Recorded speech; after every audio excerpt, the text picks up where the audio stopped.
Welcome Trinidad and Tobago to our News 4 report, a product of the Government Information Services Limited and the Ministry of Communications. I'm Nicola Barreto. Let's take a look at the headlines.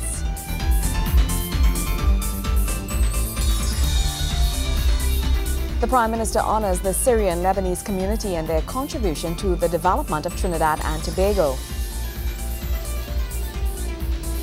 The Minister of the People says his ministry would seek to recover the money lost with the recent food card mix-up. And the Food Production Minister says fish handling and processing methods need to be improved in order to increase its export potential. Thank you for joining us. Prime Minister the Honorable Kamla Bissessar has honored the Syrian Lebanese community and their contribution to the development of Trinidad and Tobago. Speaking at an event hosted at the Diplomatic Center in St. Anne's, Mrs. Bissessar says, as a people, there are many things we can learn from the Syrian Lebanese community. She highlights the strong family bonds in the community as just one of the major lessons that the nation can adopt. And perhaps if every citizen of Trinidad and Tobago were to follow your example, we would have a greater, better, more improved, thriving TNT. So if there's a lesson to be learned from your community, as from other communities, indeed every community in Trinidad and Tobago gives us a lesson of strong family values, of strong moral values, of productivity and creativity. And if we can marry that all together as one nation, one people, side by side, every creed and every race finding an equal place, then there'll be no stopping the development of our land. Members of the Syrian Lebanese community turned out in their numbers as they were honored by the government in commemoration of this country's 50th anniversary of independence. Besides the successful family dynamic in the community, speakers highlighted the philanthropic vein that runs through the members of the community and the part it has played in the development of the nation. Special notice was given to the Syrian Lebanese Women Association, which has been active in the country for more than 60 years. Prime Minister Persad Bissessar also notes another lesson that should be learned by the nation through the development of the Syrian Lebanese community is the importance of hard work and sacrifice. She reminds citizens that these two things make the difference in each generation, acquiring more and developing themselves to make this country into a better place. All our ancestors started in poverty. Whether they came as slaves, whether they came as indentured, or whether they came as suitcase traders out of Syria and Lebanon. And therefore, whatever we make out of that, we have come out of adversity, all our people in this land. It is up to us to take those steps, to grow and to develop and to do better than our forefathers, because that is why they labored and worked so hard. Mrs. Persad Bissessar is also urging citizens to start putting their country first. In agreeing with the head of the Downtown Owners and the Merchants Association, Gregory Aboud, the Prime Minister indicates that while one must acknowledge their heritage, they must also acknowledge their country. There's only one mother, Mother Trinidad and Tobago. I totally agree with him. But I say, there is grandmother, Syria and Lebanon. There is grandmother India. There is grandmother Africa. There is grandmother China. There is grandmother from other parts of the world. But here, we are Trinbagonian, only one motherland, Trinidad and Tobago. Gregory McBurney, News 4. Persons in the city of San Fernando and environs got the opportunity to voice their concerns and long-standing challenges as local government minister Dr. the Honorable Suruj Rambachan held the second leg of the outreach program hosted by his ministry. Residents of the southern city were very pleased with the initiative, saying they are confident that their concerns, will be addressed. Local Government Minister Dr. Suruj Rambachan says the aim of his ministry's outreach program is to bring relief to persons in all corners of the country. Dr. Rambachan adds that the initiative involves hearing firsthand the concerns and issues facing communities and strategically putting programs in place to address them. My objective is to ensure that local government really and truly does what it's intended to do. That is, to bring relief to people of the problems in their regional areas, in their towns, in their villages, and in their communities. I have set as my vision a very, very simple approach to local government delivery, and that is that my duty is to ensure that we deliver better services. Secondly, that in what I do, we facilitate the creation of better communities. And thirdly, that as Minister of Local Government, I create stronger and more resourceful regional corporations and city corporations in order to deliver to people. Dr. Rambachan explained exactly how effective this approach will be in bringing relief to citizens across the country. He also highlighted some of the issues facing persons in and around the southern city. The role of local government is to build local communities, and the real issues of people are really to be found when you go to the local communities, and they relate mainly to two things. One, roads, and secondly, drainage problems. And as a result of that, even here today, most of the complaints that have come before me are about roads and drains. The other thing that here in San Fernando I'm seeing this morning from the visit of people has to do with illegal construction. And in fact, in some cases it appears that buildings continue to go up even though the corporation has taken the matter before the courts. So that if there is flagrant abuse of the law like that, then I think that the corporation will have to seek even more legal advice as to how to deal with these matters. When asked just how long communities will have to wait before they see some form of relief, Dr. Rambachan says all complaints will have to be assessed and thoroughly investigated before measures are implemented. He says this may take a few weeks. There's always going to be a time lag between a complaint and the action that has to be taken. But in some of these cases, it should not take more than 2 to 3 weeks to get action going, because there are problems where what you need is to move equipment into the area and to do the cleanup. And in some cases, because of where the drains are located, you have to use human resources, people. And that can also be arranged, because as you know, I'm not just dealing with these matters through local government. I'm also using the URP program and the CPEP program. I'll be talking to Mr. Rambachan, so that some of these matters can be quickly resolved. This gentleman from Gulfview Laramine says he is confident that the various concerns being voiced by persons in surrounding communities will be addressed. He says he believes that Dr. Rambachan is very competent in his approach to bringing relief to their situations. I was very impressed as I spoke with the minister. Having worked in the oil industry for 37 years, at senior level and so on, I felt that his approach was very businesslike. And I know that we can, in fact, expect action to really take place. Vuna Bharath, News 4. News 4 continues after the break. Stay with us.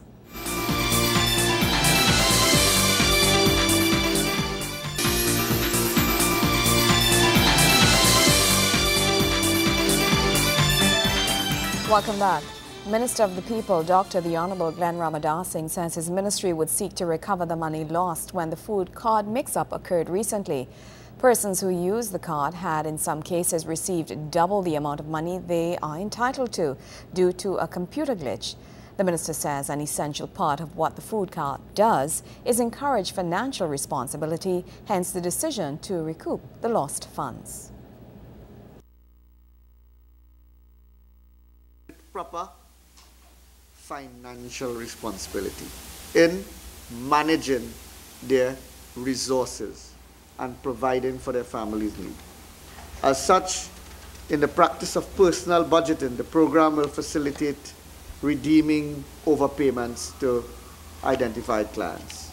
The Ministry of the People and Social Development proposes a recovery model whereby an amount not exceeding $50 would be debited from the accounts of affected clients on a monthly basis until the entire sum is repaid. Approximately 6,000 persons were affected by the mix-up which occurred when the September payment file was accidentally processed twice by First Citizens Bank.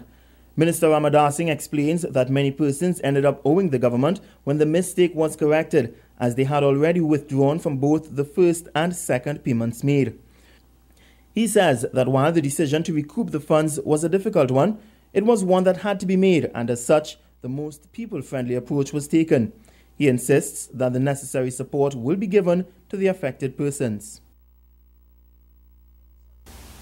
This we found to be a people-friendly approach to recover the funds. We want to make it clear that we are committed, or even to a larger extent, to the development of these families and individuals. We will be treating with them on an individual and case basis through the field officers to ensure that whatever comfort the ministry can further provide at this time when they have some extra payments to make, that support will be there. Minister Ramadharsingh says that this era will soon be a thing of the past, though, as there are plans to implement a biometric system which will prove to be more efficient. The Ministry of the People and Social Development is serious about setting up a very robust technological platform, and we have explored all options to produce and work towards a first world smart electronic cash transfer facility. Dr. Ramadharsingh promises that until the biometric system is put in place, controls have been implemented to ensure the processing error does not occur again. Well, we are confident that we are working towards a better technological platform. We have ensured that the provider put much more effective technical controls that are to be implemented to ensure that this processing error, the likelihood of it occurring, is severely reduced. Gregory McBurney, News 4. In other news, Food Production Minister Senator Devant Maharaj says fish handling and processing methods need to be improved in order to increase its export potential. Minister Maharaj was speaking at the opening of the Seafood Industry Development Company Limited's fish processing establishment in Claxton Bay. Speaking at the opening of the fish processing establishment in Claxton Bay, the Food Production Minister deemed fish handling and processing methods in this country inadequate and in dire need of improvement. Methods of fish handling and processing are generally inadequate and as a result in major losses in the fish industry. The handling and processing techniques need to be improved significantly.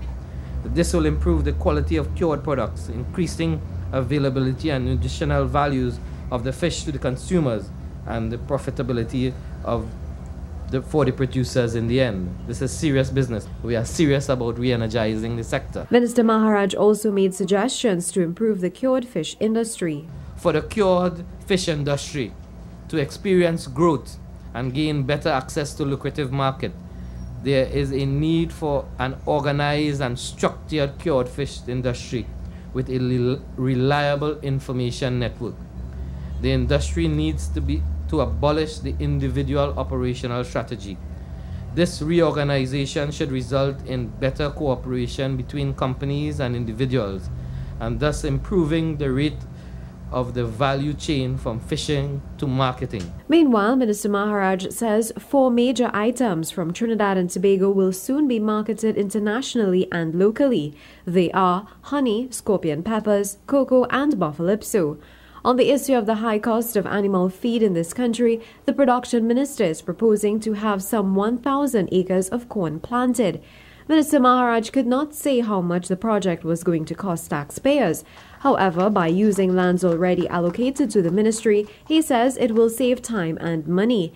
He adds that he will be working with National Security Minister Jack Warner to ensure that farmers' hard work is not stolen from them, as a Ranger Squad launch is expected to be held soon in Carlson Field. Vuna Bharath, News 4. Sport is up right after the break. Stay with us.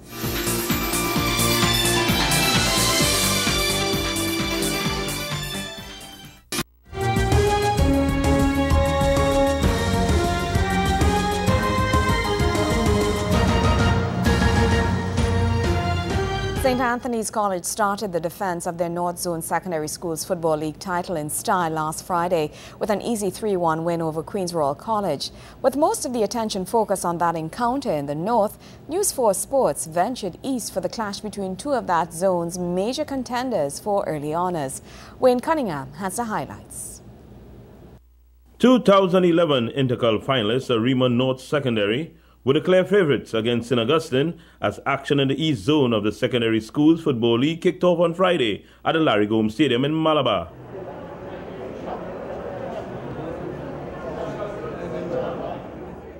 Arima applied the early pressure but were unimpressive in the final third of the field.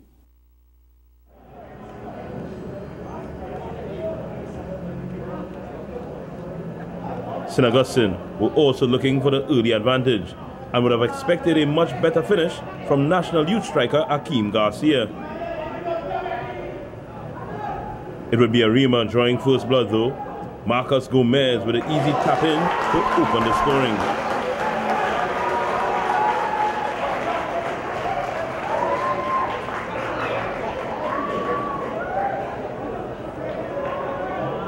Take a look at the build-up as Gomez and Jamal Francois carved open the St. Augustine defense with some neat passing.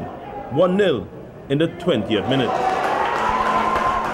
The Green Machine got into gear after that setback with Ricardo John and Ricardo Castellano leading the search for an equalizer.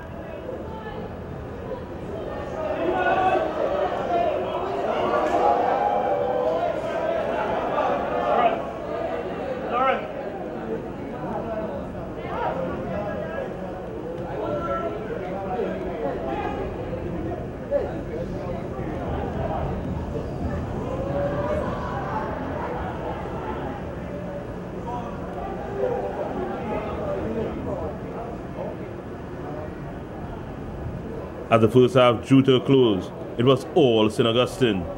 But the men in blue held off the challenge to go into the lockers with the lead. Arima shook off their defensive shackles and came out looking to increase their lead in the second half.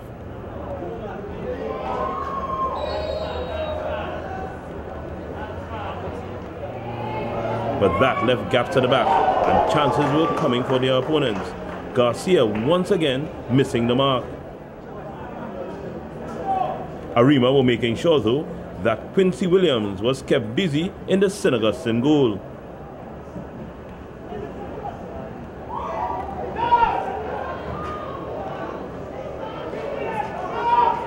The good work by the keeper would not go unrewarded as St. Augustine fashioned an equalizer in the 73rd minute.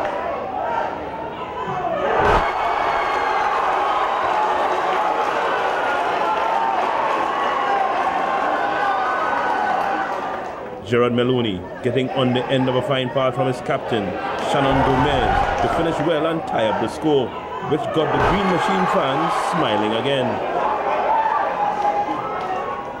There would be no further scoring in this match, despite the efforts of both teams.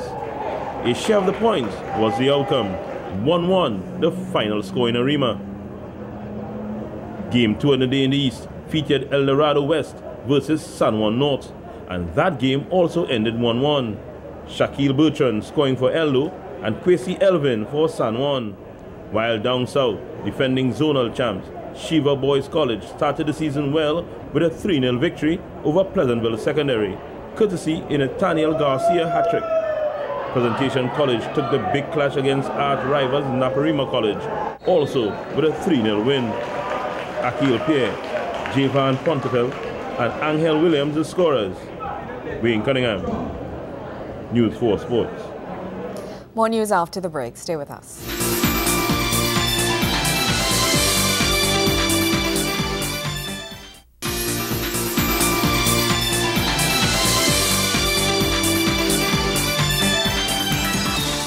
The Organization for Abused and Battered Individuals, OBA, is calling on citizens to embark on a journey with them as they speak out against domestic violence and abuse. The organization launched its Domestic Violence and Abuse Caravan, which deals with family life relationships, marriage, parenting, education, and the many controversial subjects.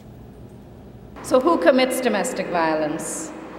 Domestic violence may be committed by husbands, wives, boyfriends, girlfriends, by the grown children of elderly parents, and by any relative in an extended family structure. So domestic violence is not limited to the husband-wife relationship, but it really can encompass a lot of other relationships. In her feature address, Ms. Raquel Suku says any person is capable of violence. She further states that any family member can commit domestic violence, and it crosses ethnic, gender, and religious and class boundaries.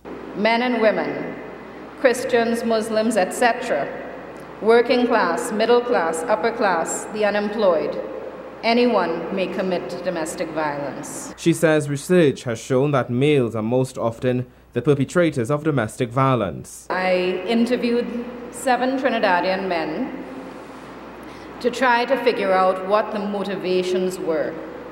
As we heard Mr. Duke say earlier, why? Why would someone want to hurt someone that they love?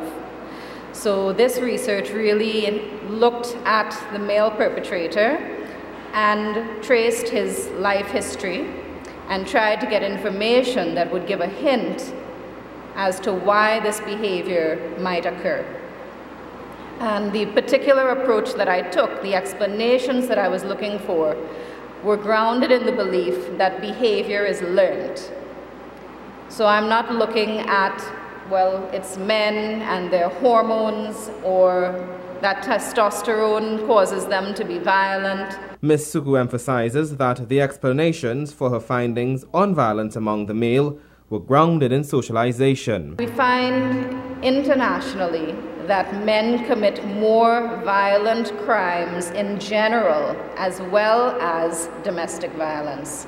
That men are taught as children to be masculine, and an important part of being masculine is to use violence. The launch of the Domestic Violence Caravan offers counseling and other forms of intervention to victims or perpetrators of domestic violence, including victims of rape and incest.